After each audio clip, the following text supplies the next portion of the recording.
अर्थ की शेप के बारे में, शेप ऑफ अर्थ, अर्थ की शेप किस तरह से है। ठीक है, अब उसे समझते हैं। अर्थ की जो शेप है इसको समझने के लिए हम देखते हैं कि अलग अलग साइंटिस्ट ने अलग अलग तरह के अपने सुझाव दिए, अलग अलग तरह से उन्होंने इसको मेज़र किया। तो पहले हम देखेंगे कि जो अर्थ की जो इस तरह से शेप है, ये तो एक हमारी एज्यूम की हुई है, क्योंकि लेकिन एक्चुअल में तो जो शेप है वो इर्रेगुलर है। इर्रेगुलर होने की वजह से इसकी ठीक तरह से शेप मेज़र ही नहीं की गई, जिसकी वजह से इसको अलग अलग नाम दिए गए। तो पहले हम देखते हैं जो इसकी इक्वेटोरियल एक्सिस है, इक्वेटर के होकर गुजरने की वजह से, इक्वेटर के होकर गुजरने की वजह से जो ये एक्सिस होगी उसे इक्वेटोरियल एक्सिस कहते हैं। और जो पोल्स, ये पोल्स से होकर के जो गुजरती है एक्सिस, उसे पोलर एक्सिस कहते हैं। ठीक है, ये हो गया नॉर्थ पोल, ये हो गया साउथ, ये हो गया ईस्ट और ये हो गया वेस्ट। तो जो इक्वेटोरियल एक्सिस से होकर के हमने देखा, जब इस जो कुछ साइंटिस्ट ने कहा कि जब इसको इस तरह से कट करेंगे तो जो इस तरह से शेप बनेगी वो हो जाएगी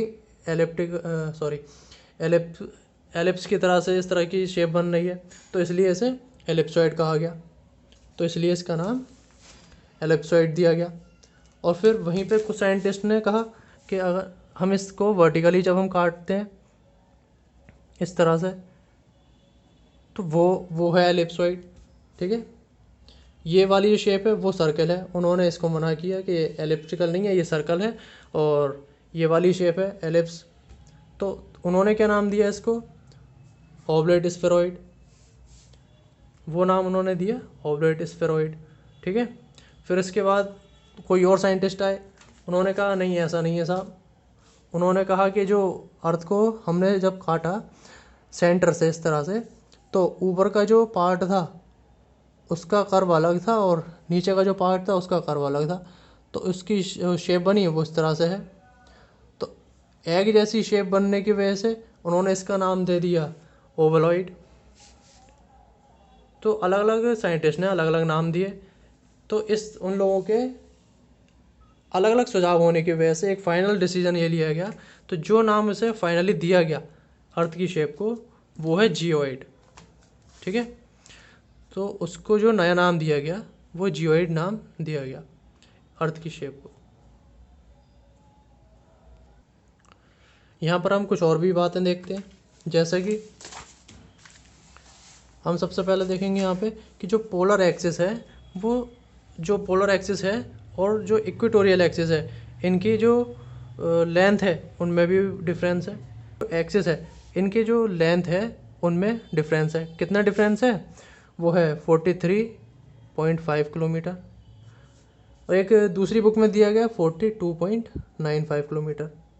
तो अप्रोक्स आप 43 मान लीजिए, 43 किलोमीटर, इतना डिफरेंस इन दोनों की लेंथ में है।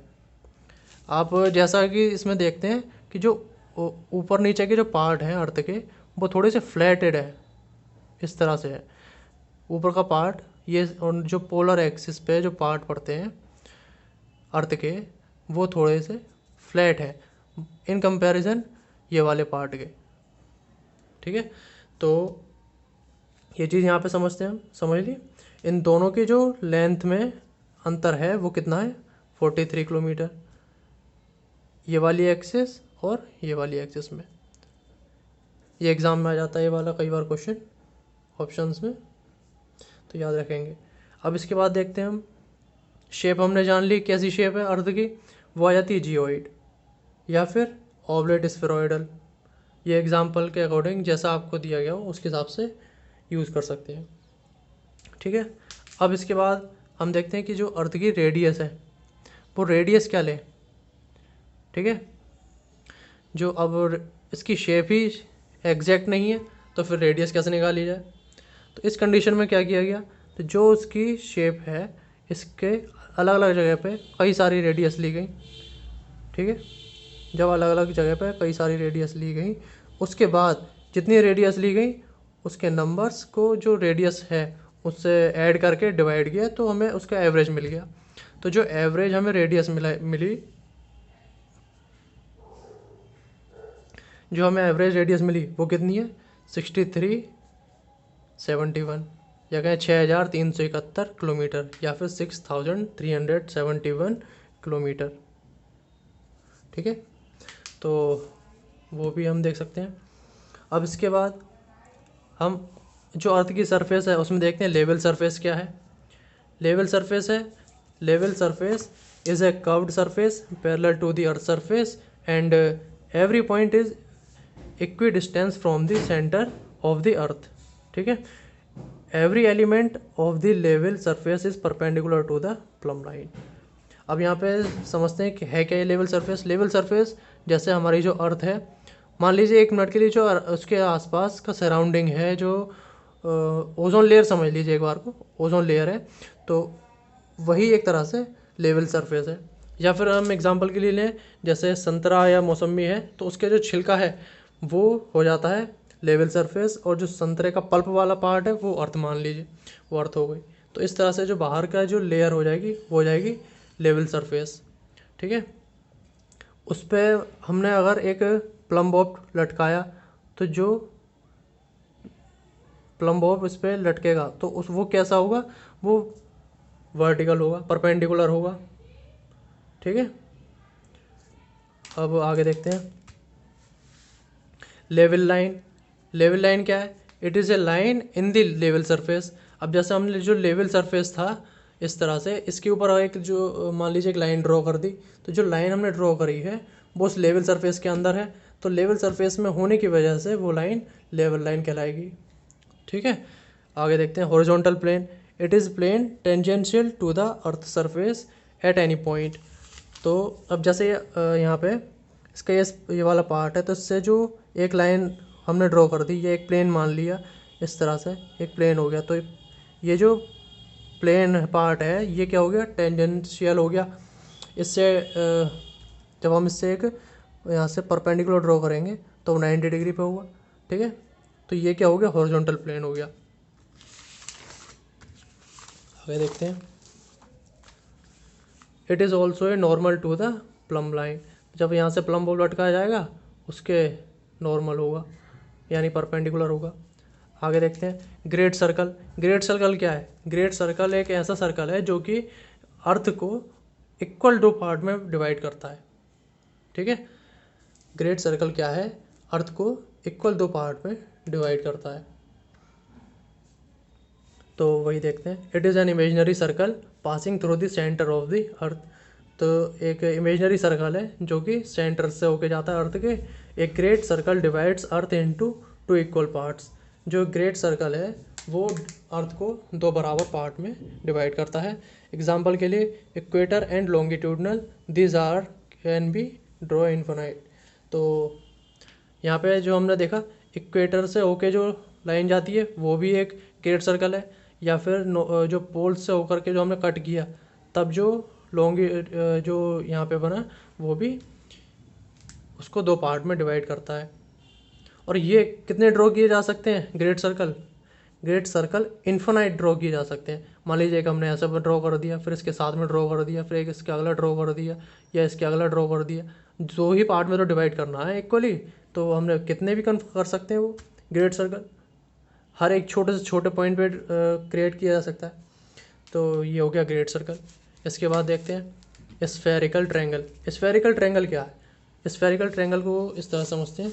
देखिए ये जो अर्थ है, अर्थ पे हमने एक सर्कल ये बनाया।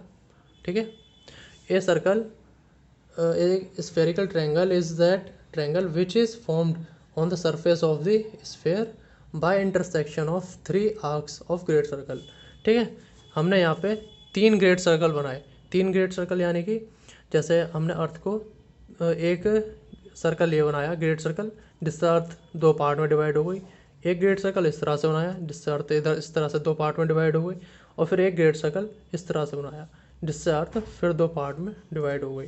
तो इन ग्रेट सर्कल से मिलके जो बीच का एक ट्रायंगल बना, इन ग्रेट सर्कल के मिलने से जो एक ट्रायंगल बना, ये जो ट्रायंगल है इसमें हम देखेंगे कि कर्व है, ये पूरी तरह से ट्रायंगल नहीं है, पूरी तरह से ट्रायंगल ना होकर के इसमें हल्के हल्के कर्व है। तो ये जो हमें ट्रायंगल मिला इसी को ही हम कहते हैं स्फेरिकल ट्रायंगल। ठीक है।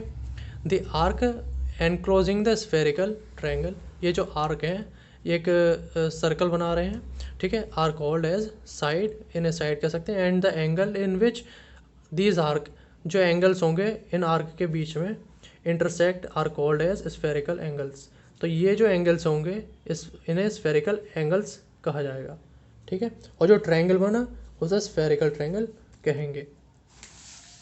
इसके बाद देखते हैं spherical angles is divide as the angle between tangents to the great circle drawn at the point of intersection. तो जहाँ पर ये जो ग्रेट सर्कल्स इंटरसेक्ट हुए उस जगह पे जो ट्रायंगल बना उसे स्फेरिकल एंगल्स जहाँ पे बने इनके ग्रेट सर्कल के इंटरसेक्शन से और जो ट्रायंगल बना उसे स्फेरिकल ट्रायंगल कहेंगे। आगे length of a side of a spherical triangle is defined as grade subtended by that side at the centre of the earth. इसको इस तरह से समझ सकते हैं जैसा कि हमने पहले पढ़ा था, हिंदी में हम कहते हैं इसे कोण बराबर चाप बटे त्रिज्या। ठीक है। तो इसका इंग्लिश में क्या रहता है, angle is equal to arc divided by radius. तो ये फॉर्मूला आपने देखा है। तो ये जो फॉर्मूला है एक इस तरह से ही है। तो इस यहाँ पे जो हमें एंगल मिलेगा वो उसकी हेल्प से हम यहाँ पे लेंथ पता कर सकते हैं। ठीक है। आर्क की एंगल हमें पता है, रेडियस पता है, तो हम आर्क निकाल सकते हैं। तो जो आर्क हम निकालेंगे वही यहाँ पे लेंथ है इस ट्रायंगल की। ठीक है। वही लेंथ है इसकी एक साइड की ट्रायंगल की। तो वही चीज़ यहाँ पे बताई गई है। Length of the side of a spherical triangle is defined as the angle subtended by that side. Angle जो इससे बन रहेगा at the centre of the earth के सेंटर में। ठीक है। तो ये जो एंगल बना है, अगर मान लीजिए ये पूरा अर्थ का एक पार्ट है इस तरह से आगे बढ़ के, तो ये अर्थ के सेंटर पे जो एंगल सब बनाएगा और उसमें हम जब फॉर्मूले में इसकी वैल्यूज रख देंगे तो हमें लेंथ मिल जाएगी। ठीक है। ये ट्रायंगल नहीं है, ट्रायंगल की एक साइड है, ये अर्थ के इनसाइड है। ये वाला जो एंगल बना है अर्थ के सेंटर में बना है, अंदर की साइड में। तो इससे हम जो ट्रायंगल है हमारा स्फेरिकल ट्रायंगल उसकी साइड निकाल सकते हैं। अब इसके बाद हम प्रॉपर्टीज़ देख लेते हैं स्फेरिकल ट्रायंगल्स की क्या क्या प्रॉपर्टीज़ हैं। पहले देखते हैं हम each angle of the spherical triangle should be less than 180 degree. तो जो भी स्फेरिकल ट्रायंगल के एंगल्स होंगे, जो भी इसके एंगल्स होंगे वो 180 डिग्री से कम ही रहने चाहिए। ठीक है। नेक्स्ट देखते हैं sum of spherical angle should be in range of 180 degree to 540। जो इसका सम रहेगा इसके सभी एंगल्स का वो 180 टू 540 डिग्री के बीच में रहना चाहिए। इसके बाद sum of 3 spherical side should be in between 0 to 360 degree. ठीक है। जो स्फेरिकल साइड्स होंगे उनका सम भी 0 से 360 डिग्री के बीच में होना चाहिए। डिग्री यहाँ पे इसलिए आएगा क्योंकि यहाँ पे जो लेंथ है वो आर्क है इसलिए यहाँ पे डिग्री आ रहा है। तो length of a side of a spherical triangle should be less than और इक्वल टू 180 डिग्री। तो जो लेंथ है स्फेरिकल साइड की वो भी 180 डिग्री से कम रहनी चाहिए या फिर बराबर हो सकती है। जो स्फेरिकल साइड रहेगी ट्रायंगल की उसकी जो लेंथ है वो 180 डिग्री के बराबर होनी चाहिए या फिर उससे कम ही रहनी चाहिए। तो ये आज की वीडियो में बस इतना ही। आगे का देखते हैं नेक्स्ट वीडियो में। वीडियो देखने के लिए आपका धन्यवाद। चैनल को सब्सक्राइब कर सकते हैं अगर आपको वीडियो अच्छी लग रही है तो, और वीडियो को लाइक कर सकते हैं। Thank you.